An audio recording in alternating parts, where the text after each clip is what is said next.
I'm Don Maschmeyer. I live in LaGrange, Texas.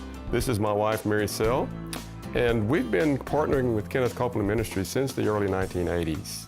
And after I got my graduate degree, I went to work for a large chemical company south of Houston, and that's where I worked for them for 36 years. I was a research chemist for 20 years, and in the last 17 years, I guess, I was an information analyst. And so most large companies started doing this back in the 80s, and that is they set up 401k type programs where you could put money into these special accounts. They would actually match money that you put in. But I didn't have a piece about it and about doing a lot of that because we were giving, and I felt like my money could do more by putting it into ministry rather than just putting it aside for myself. The company continued to put aside a certain amount of money. I had no control over that because they decided to do that on their own. But we talked about it, we prayed about it, and both of us never really had a piece about doing anything like that, so we just let it go. We gave into ministries such as Brother Copeland's.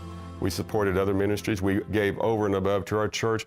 We were desiring to seek first the kingdom of God, and we were trusting that when we got to retirement or, got older, that God would provide what we had need of because we had sown into His kingdom. So the years go by now, and you come to January of 2008.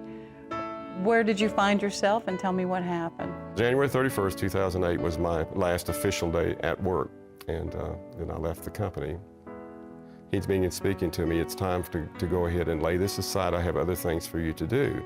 Because I don't look at retirement as quitting, it's basically a transition. This little bundle of company stock was following me all these years, and it was like a snowball. It was getting bigger and bigger as the year. Even though I wasn't putting into it, the company was. But one thing that the Lord showed me when I was getting ready to retire, He said, you should liquidate that stock when you retire. And I felt a peace about it because He said, I don't want you being distracted by the stock market upturns and downturns. You need to be focused on other things. Okay, so February the 1st, 2008, I'll call up the people who had the stock and said, this is what I want to do with it. At that time, the stock wasn't, as high as it had been maybe 5 or 6 years earlier, but it wasn't bad. It was close to the $40 range in price. And that was the first week in February of 2008. And then, of course, 6 months later, that stock was worth about $5 a share. From 40 to 5? Yes, ma'am, because that was the time at which we hit all the distress in terms of the economy. Now, certainly I didn't know that, but God knew that.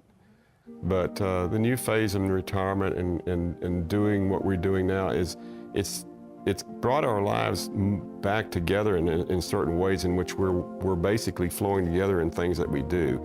I'm back teaching. Actually, I'm working in the public schools. I work part-time, but it's something that just really brings a lot of joy. We've gotten to do things together in ministry that we really weren't able to do before. We've gone through some things. I've had a couple of serious surgeries, and we've always just left it in His hands and sought Him, and we just have invited Him into our home, onto our property, and we've truly made Him a partner in our marriage. Many people know this, that no amount of money that you make is going to be enough in certain situations. It just will not. But God always has enough.